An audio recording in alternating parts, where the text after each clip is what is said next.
स्वागत है आपका हमारे YouTube चैनल साइंस क्रिएचर्स पे।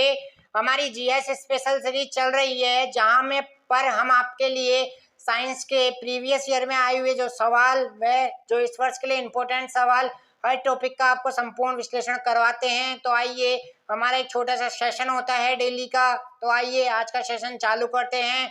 लेकिन आप सबसे पहले अगर चैनल पे नए हैं तो आप इसको सब्सक्राइब करें और पुराने हैं तो इसको अधिक से अधिक शेयर करें। ठीक है, आइए सेशन को चालू करते हैं और चीज़ों को समझने की कोशिश करते हैं। पहला सवाल पढ़ते हैं। पहला सवाल है, अरबी की कड़वाहट किसके कारण होती है? अरबी की जो सब्जी होती है उसमें कड़वाहट होती है, वह किसके कारण होती है? इसका आंसर हो जाता है कैल्शियम ऑक्सैलेट। कैल्शियम ऑक्सैलेट के कारण अरबी में क्या होती है? कड़वाहट होती है। पहला सवाल आपको समझ में आया? आइए अगला सवाल देखते हैं।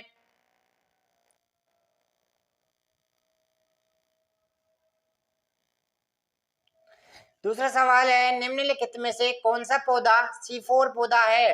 बताइए, सोयाबीन का, मक्के का, गेहूं का या चावल का? अब आप पूछेंगे C4 पौधे का एग्जाम्पल कौन कौन से होते हैं, जल्दी बताइए। C4 पौधे हो जाते हैं वे पौधे जो प्रकाश संश्लेषण के दौरान क्या करते हैं? फोर्स ही उत्पन्न करते हैं। क्या उत्पन्न करते हैं? फोर्स ही उत्पन्न करते हैं। कौन से पौधे कहलाते हैं? C4 पौधे कहलाते हैं। तो इसको इनमें से कौन सा एग्जाम्पल है C4 पौधे का? मक्का इसका एग्जाम्पल है। क्या है? मक्का। और मक्के के अलावा एक और एग्जाम्पल आप याद रखें, गन्ना भी इसका एग्जाम्पल है और ज्वार भी इसका एग्जाम्पल है। मक्का, गन्ना और ज्वार किसके एग्जाम्पल है? C4 प्लांट के एग्जाम्पल हैं। यहाँ तक की बात क्लियर? आगे बढ़ते हैं। बहुत ही इंपॉर्टेंट क्वेश्चन है, मनुष्य में ऑटोसोम के कितने जोड़े देखे जाते हैं? मनुष्य में गुणसूत्रों की संख्या कितनी होती है, ये आपको बताना है। देखो, इसने क्या पूछा है, यहाँ देखना। यहाँ इसने पूछा है ऑटोसोम कितने होते हैं, तो ऑटोसोम की संख्या होती है 22। और एक क्या पाया जाता है? हमारे सेक्स गुणसूत्र पाया जाता है। जो पुरुषों में तो क्या होता है? पुरुषों में क्या होता है? XY। और महिलाओं में क्या होता है? XX। महिलाओं में क्या होता है? XX। और पुरुषों में क्या होता है? XY। तो ऑटोसोम कितने हैं? 22 है। और एक क्या है? सेक्स गुणसूत्र है। तो टोटल कितने हो गए? 23। लेकिन ऑटोसोम की संख्या कितनी है? 22। इस बात को आप ध्यान रखें। तो 22 जोड़े पाए जाते हैं ऑटोसोम के, एक जोड़ा पाया जाता है सेक्स गुणसूत्र का। और टोटल कितने हो जाते हैं? 23। और 23 के दुगुना कितना हो गया? 46 गुणसूत्रों की संख्या पाई जाती है। ठीक है, यहाँ से 3 सवाल होते हैं। ऑटोसोम कितने हो गए? 22, सेक्स गुणसूत्र 1 और टोटल गुणसूत्र 46। जेनेटिक स्क्रीनिंग का क्या अर्थ है? जेनेटिक स्क्रीनिंग का क्या अर्थ है, देखते हैं।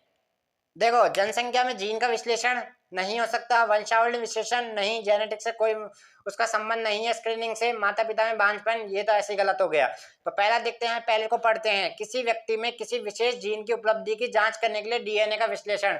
इसका आंसर ये है। देखो, अब इसका संपूर्ण देखो। हमारे शरीर में क्या होता है? हमारे शरीर में होता है, जब हमारे शरीर में कोई विकार आ जाता है तो इस विकार का पता लगाने के लिए, उस विकार या उस बीमारी को ढूंढने के लिए क्या की जाती है? जेनेटिक स्क्रीनिंग की जाती है, जिससे जो बीमार करने वाला जो जीन है उसको अपन ढूंढ सके और उस विकार को अपन दूर कर सके। तो उसके लिए क्या की जाती है? Genetic screening. इसका अर्थ हो जाता है किसी व्यक्ति में किसी विशेष जीन की उपस्थिति की जांच करने के लिए डीएनए का विश्लेषण क्या कहलाता है? जेनेटिक स्क्रीनिंग कहलाता है।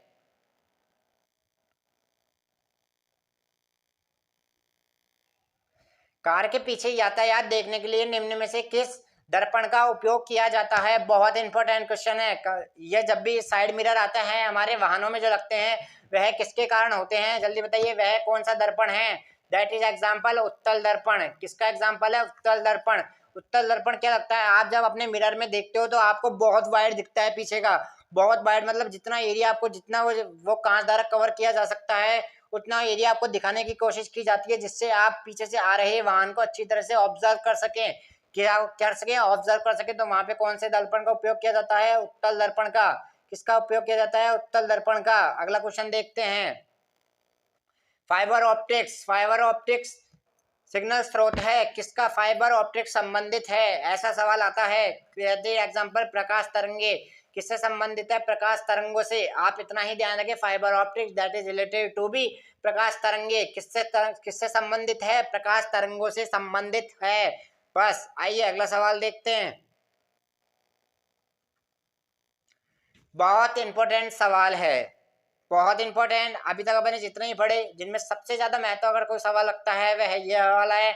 जाइलम ऊतक मुख्य रूप से संबंधित है। जाइलम ऊतक मुख्य रूप से संबंधित है पौधों का प्रकाश संश्लेषण से, पौधे एवं जल में खनिज पोषक तत्वों के परिवहन से, पौधों में खाद्य पदार्थों के भंडारण से और एंजाइमों के परिवहन से। एसएससी सीजीएल कंटेन करेगा सवाल को, लेकिन आप पढ़ना जरूरी है तो आप पढ़ें। इसका आंसर हो जाता है पौधों में संवहन का कार्य कौन करता है? जाइलम ऊतक करता है। काय का? संवहन का। और संवहन में क्या होता है? संवहन में जल व खनिज पदार्थों का संवहन किसके द्वारा किया जाता है? जाइलम ऊतक के द्वारा किया जाता है। तो ऐसे सवाल ऐसे भी आ सकता है, पौधों में जल व खनिज तत्वों का, पौधों में जल व खनिज पोषक तत्वों का परिवहन किसके द्वारा किया जाता है? वह किया जाता है जाइलम ऊतक के द्वारा। और ऐसे भी आ सकता है जाइलम ऊतक मुख्य रूप से संबंधित है। तो किससे संबंधित है? परिवहन से संबंधित है। इस बात को आप ध्यान रखना। अगला क्वेश्चन देखते हैं।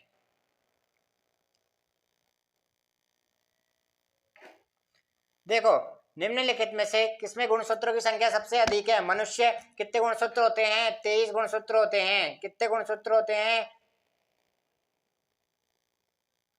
23 गुणसूत्र होते हैं। सबसे ज्यादा हो जाते हैं मनुष्य में। कितने होते हैं? 23 होते हैं।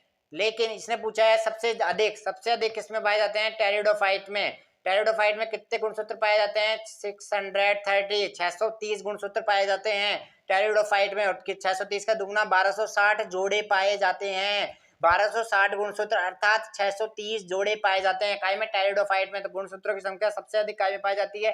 टेरिडोफाइट में। अगला क्वेश्चन, ब्लड ग्रुप से बहुत बार सवाल पूछा गया है एसएससी ने। निम्नलिखित में से किस रक्त समूह को सार्वभौमिक दाता कहा जाता है? एक तो होता है डोनर, देने वाला, और एक आएगा सर्वग्राही, लेने वाला। जल्दी बताइए। इसका आंसर हो जाता है, अगर यहाँ देखना, अगर दाता आता है तो दाता आंसर हो जाएगा तो O प्लस। और पॉजिटिव ग्रुप होता है जो किसी को भी दे सकता है। क्या दे सकता है? किसी को भी अपना ब्लड ग्रुप दे सकता है। उसमें कोई लिमिट नहीं है कि इसको नहीं दे सकता, इसको दे सकता है। अब यहाँ पे पूछ लेता, किस रक्त समूह को सर्वाधिक ग्राही कहा जाता है? ग्राही में आ जाता है AB प्लस। AB प्लस जिसका ब्लड ग्रुप होता है वह किसी से भी ब्लड ग्रुप ले सकता है, उसमें कोई दिक्कत नहीं है। और O पॉजिटिव वाला किसी को भी ब्लड दे सकता है। इस बात को आप ध्यान रखना। अगला क्वेश्चन देखते हैं। निम्नलिखित में से मानव शरीर का एक अवशेषी अंग है। अवशेषी अंग कौन सा हो जाता है? अकलदाढ़। इसका आंसर हो जाएगा अकलदाढ़। अगला क्वेश्चन देखते हैं। चूना पत्थर का उपयोग, चूना पत्थर किस उद्योग द्वारा उपयोग की जाने वाला कच्चा माल है? जल्दी बताइए। चूना पत्थर का ऑब्वियसली अपन जानते हैं सीमेंट। और एक और आता है जिप्सम। जिप्सम का उपयोग भी कहाँ किया जाता है? जिप्सम का उपयोग भी सीमेंट उद्योग में किया जाता है। इस बात को आप ध्यान रखना। तो चूना पत्थर किससे संबंधित है? सीमेंट उद्योग से संबंधित है। पौधों में निम्नलिखित में से कौन सा ऊतक मृत होता है? जल्दी बताइए। पौधों में होता है स्क्लेरेन काइमा। स्क्लेरेन काइमा। देखो, जो हमारा पौधों का कठोर भाग है ना, वह इसका बना होता है स्क्लेरेन काइमा का।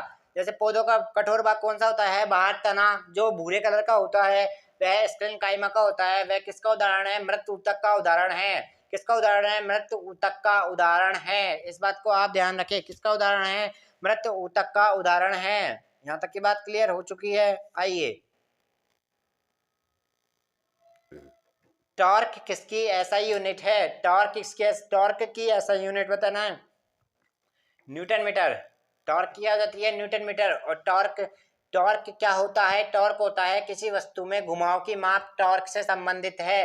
किसी वस्तु में घुमाव की माप टॉर्क से संबंधित है। आज का सेशन आपको कैसा लगा हमें बताएं। आज का सेशन आपको कैसा लगा? और इस सेशन को अधिक से अधिक शेयर करें, जिससे हम अधिक से अधिक लोगों तक अपनी रीच तक पहुंच सकें और अधिक से अधिक लोगों को हमारी जानकारी शेयर कर सके हम। तो इसलिए सेशन को अधिक से अधिक लोगों तक शेयर करें, यही रिक्वेस्ट है आपसे। ऐसे चैनल को प्यार देते रहें और हम मिलते हैं कल आपके साथ नए वीडियो के साथ। जब तक ऐसे चैनल को देखते रहें, सब्सक्राइब करें और शेयर करते रहें।